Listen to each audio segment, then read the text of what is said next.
Orthopaedics ప్రాబ్లమ్స్లో కామన్గా చూస్తుంది vitamin D deficiency. ఈ వైటమిన్ డి అంటే ఏంటి, అసలు ఈ వైటమిన్ డి డెఫిషియన్సీ ఎవరికి వస్తుంది, వైటమిన్ డి డెఫిషియన్సీ వల్ల వచ్చే ఇబ్బందులు ఏంటి అనేవి మనం తెలుసుకుందాం. First of all, vitamin D అంటే ఇది ఒక ఫ్యాట్ సాల్యుబుల్ వైటమిన్. ఇది మనకు సాధారణంగా చాలా రకమైన ఫుడ్ మెటీరియల్స్లో అవైలబుల్ ఉంటుంది. దాంతోపాటు సన్లైట్కి ఎక్స్పోజర్ అయినప్పుడు మన బాడీలో కూడా రెడీమేడ్గా తయారవుతూ ఉంటుంది. ఈ వైటమిన్ డి వల్ల మనకు చాలా ఉపయోగాలు. మొట్టమొదటిగా బోన్ హెల్త్ కనుక చూసుకున్నట్టయితే మనకి కాల్షియం అబ్జార్ప్షన్లో వైటమిన్ డి అనేది చాలా ఇంపార్టెంట్ పాత్ర పోషిస్తూ ఉంటుంది. దీంతో పాటుగా వైటమిన్ డి అనేది నార్మల్ ఇమ్యూనిటీకి కానివ్వండి, మజిల్ హెల్త్కి కానివ్వండి, నర్వ్ హెల్త్కి కానివ్వండి, అలాగే జనరల్ వెల్బీయింగ్ ఆఫ్ ద బాడీకి కూడా చాలా వైటమిన్ డి అనేది చాలా ఇంపార్టెంట్ వైటమిన్. అయితే ఎప్పుడైతే ఈ వైటమిన్ డి అనేది మన రెగ్యులర్ ఫుడ్లో కానీ లోపిస్తూ ఉంటుందో మనకు యూజువల్గా ఈ బోన్లో చేంజెస్ అనేవి కనబడుతూ ఉంటాయి. ఎప్పుడైతే వైటమిన్ డి డెఫిషియన్సీ ఉంటుందో మనకు కాల్షియం అబ్జార్ప్షన్లో మార్పులు వచ్చేసి దీనివల్ల మనకు ఓవరాల్గా వైటమిన్ డి అనేది తోటి మనకు ఈ బోన్ ఇష్యూస్ కానివ్వండి, ఈ మజిల్ ఇష్యూస్ కానివ్వండి అనేవి యూజువల్ కామన్గా చూస్తూ ఉంటాం. అయితే ఈ వైటమిన్ డిని డెఫిషియన్సీని ప్రివెంట్ చేసుకోవడానికి మనం ఏం చేయవచ్చు? వీటిలలో మొట్టమొదటిగా వైటమిన్ డి రిచ్ ఫుడ్స్ అంటే కామన్గా చూసేది ఫ్యాటీ ఫిష్ కానివ్వండి, ఓల్ ఎగ్స్ కానివ్వండి, ఎగ్ యోక్ కానివ్వండి, ఫిష్ లివర్ ఆయిల్ కానివ్వండి, ఇటువంటి ఫుడ్స్లో మనకు వైటమిన్ డి అనేది ఎక్కువగా ఉంటుంది. ఇప్పుడు చూసినట్టయితే చాలా ఫుడ్స్లో అంటే ఇప్పుడు కొత్తగా వచ్చిన మిల్క్లో కానివ్వండి, అలాగే ఈ సీరియల్స్లో కానివ్వండి, వీటిలలో కూడా వైటమిన్ డిని ఫార్టిఫై చేస్తూ ఉన్నారు. వీటి వల్ల కూడా మనం వైటమిన్ డిని డెఫిషియన్సీని మనం అరికట్టుకోవచ్చు.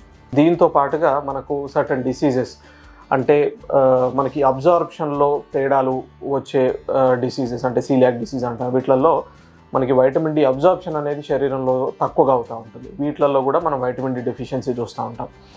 అదేవిధంగా ఏదైనా కిడ్నీ ఇష్యూస్ కానీ లివర్ ప్రాబ్లమ్స్ ఉన్న వాళ్ళల్లో కూడా మనం ఈ వైటమిన్ డెఫిషియన్సీస్ అనేది కామన్గా చూస్తూ ఉంటాం. వీటిలలో ఏమవుతుంది, మనకి వైటమిన్ డిని మనకు యాక్టివ్ ఫామ్లోకి ఎక్కడైతే కన్వర్షన్ ఉంటుందో అది మనకు సరిగ్గా జరగదు. కాబట్టి మనకి వైటమిన్ డి అనేది యాక్టివ్ ఫామ్ తక్కువగా ఉంటుంది బాడీలో. వీటన్నిటిలో కూడా మనం వైటమిన్ డి అనేది డెఫిషియన్సీని రెగ్యులర్గా చూస్తూ ఉంటాం. దీన్ని ఎలా అరికట్టవచ్చు? కామన్గా వచ్చేసి మనం ఇంతకుముందు డిస్కస్ చేసినట్టుగా వైటమిన్ డి రిచ్ ఫుడ్స్ని రెగ్యులర్గా తీసుకోవడం, సన్ ఎక్స్పోజర్ని అడిక్వేట్గా చూసుకున్నట్టయితే మనకి వైటమిన్ డి డెఫిషియన్సీ అనేది మనం అవాయిడ్ చేసుకోవచ్చు. అదేవిధంగా మనకు ఈ డయటరీ రీప్లేస్మెంట్ కానీ లేకపోతే సన్ ఎక్స్పోజర్ సరిపడా జరగనప్పుడు మనం ఈ వైటమిన్ డి సప్లిమెంట్స్ అనేవి యూజువల్గా తీసుకోవాల్సి వస్తూ ఉంటుంది. ఈ వైటమిన్ డి డెఫిషియన్సీ వల్ల అసలు మనం యూజువల్గా ఏం చూస్తూ ఉంటాం? ఈ వైటమిన్ డి డెఫిషియన్సీ వల్ల ఎస్పెషల్లీ చిన్నపిల్లల్లో ఈ బోన్ పెయిన్స్ రావడం, మజిల్ పెయిన్స్ రావడం, అంటే తొందరగా ఫటీగ్ అనేది రావడం కామన్గా చూస్తూ ఉంటాం. దీన్ని మనం లాంగ్ టర్మ్లో కనుక ఈ వైటమిన్ డి డెఫిషియన్సీస్ని మనం ఓవర్లుక్ చేసినట్టయితే జాయింట్స్లో డిఫార్మిటీస్ రావడం, అంటే మనకి ఈ నాక్ నీస్ కానివ్వండి, బోలెగ్స్ కానివ్వండి, ఇటువంటి డిఫార్మిటీస్ అనేవి రెగ్యులర్గా చూస్తూ ఉంటాం. దాంతో పాటుగా మనకు ఈ బోన్ పెయిన్స్ అనేవి కూడా రెగ్యులర్గా చూస్తూ ఉంటాం.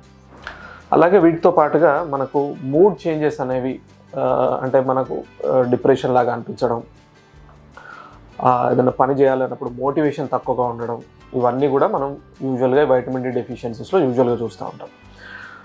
అందుకని మనకు టేక్ హోమ్ పాయింట్ ఏంటంటే అడిక్వేట్ సన్ ఎక్స్పోజర్ కానివ్వండి, ఈ వైటమిన్ డి రిచ్ ఫుడ్స్ కానివ్వండి, ఇవన్నీ సరిపడా తీసుకున్నట్టయితే కనుక ఈ వైటమిన్ డి డెఫిషియన్సీ వల్ల వచ్చే ఈ ఇబ్బందులన్నింటినీ కూడా మనం ఈజీగా అరికట్టవచ్చు.